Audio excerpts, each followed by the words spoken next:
नमस्कार मित्रांनो. येत्या 17 डिसेंबरपासून सुरू होत असलेल्या इन्व्होकिंग एंजल्सबद्दल बरंच कुतूहल आहे, बरेच प्रश्न आहेत आणि याच प्रश्नांचं स्पष्टीकरण देणारा आजचा हा व्हिडिओ आहे. एंजल अनाऊन्स झाल्यापासनं बऱ्याच लोकांच्या मनात प्रश्न आहेत की एंजल म्हणजे नेमकं काय, एंजल केल्यावर काय होतं आणि या एका पाश्चात्य कॉन्सेप्टला आपण का शिकतोय बरं, आणि या सगळ्याचा माझ्या आयुष्यावरती खरं तर काय उपयोग होईल, या सगळ्या प्रश्नांची उत्तरं आज समजून घेण्याचा प्रयत्न करूया. एंजल म्हणजे नेमकं काय. प्रत्येकाची स्वतःची एक फ्रिक्वेन्सी असते आणि आपण सगळेजण त्या फ्रिक्वेन्सी बँडविड्थमध्ये जगत असतो. जसं आपली आणि प्राण्यांची फ्रिक्वेन्सी सेम आहे का? डेफिनेटली नाही. ते एका वेगळ्या बँडविड्थमध्ये जगतात, आपण एका वेगळ्या बँडविड्थमध्ये जगतो. तसंच प्रत्येक गोष्ट ही या एनर्जी स्पेक्ट्रममध्ये जगते.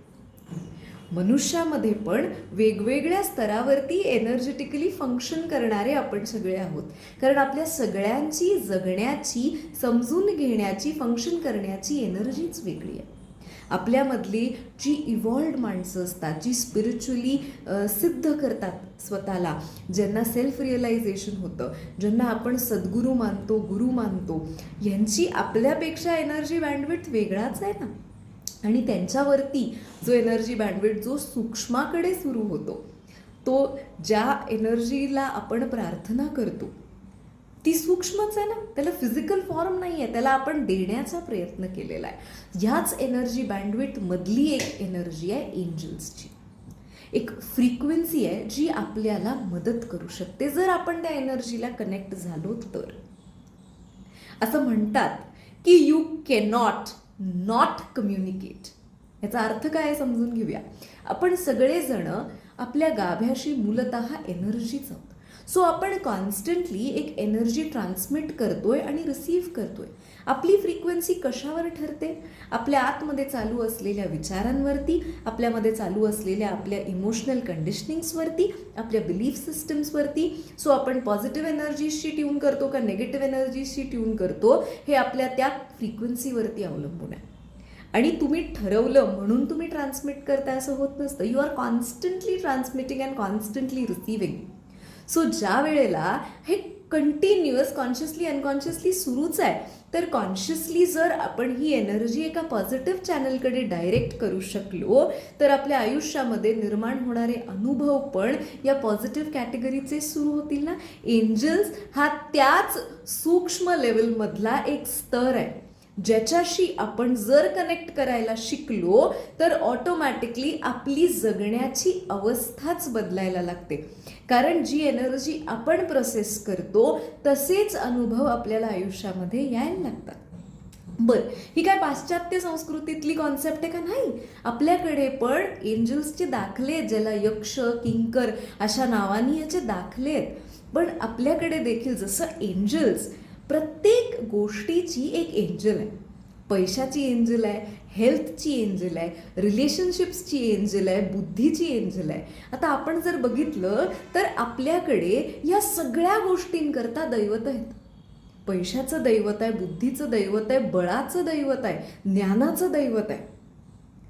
पण दैवत म्हटलं की त्याला पूजायचं कसं हा प्रश्न येतो.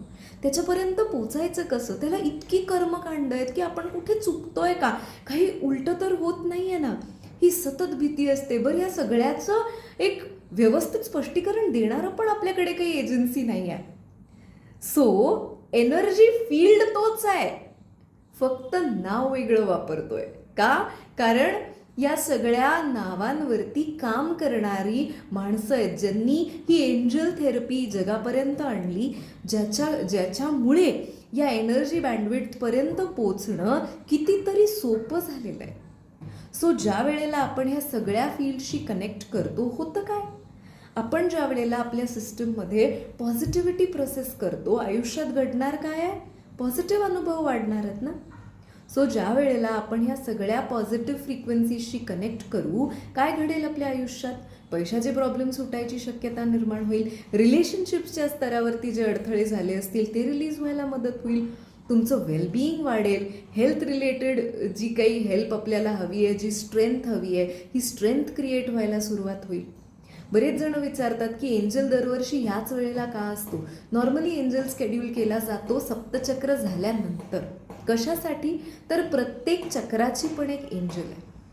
सो ज्या वेळेला आपण सप्तचक्र क्लेन्झिंग ऑलरेडी केलेलं आहे आणि मग आपण इन्व्होकिंग एंजल्सकडे जातो, ऑटोमॅटिकली आपण त्याच स्पेक्ट्रममधल्या आणखीन एका फायनर डायमेन्शनकडे ट्यून करण्याचा प्रयत्न करतो. It's a miraculous journey. It helps you to tune in to that spectrum, ज्याच्याशी कशी मदत मागायची हेच आपल्याला आजपर्यंत कधी माहिती नव्हतं. सो एंजल हा एक आयुष्याला एक वेगळ्या स्तरावरती नेणारा असा प्रवास आहे. आणि गंमत ही आहे की हा विषय आपल्यापर्यंत ज्या वेळेला येतो त्यावेळेला कुठेतरी आपण त्या स्पेक्ट्रमच्या आसपास असतो, म्हणून हे असे विषय आपल्या आयुष्यात सुरू होतात. सो येत्या 17 तारखेला इन्व्होकिंग एंजल्स वर्कशॉप सुरू होणार आहे. 17 तारखेला रविवारी सकाळी 10:30 ते 12:30 झूमवरतीच. पूर्ण 6 दिवस हा प्रोग्राम झूमवरच होणार आहे. ऑनलाईन प्रोग्राम आहे. सो ज्यांना रजिस्ट्रेशन्स करायचे आहेत खाली दिलेल्या नंबर्सवरती तुम्ही डेफिनेटली रजिस्टर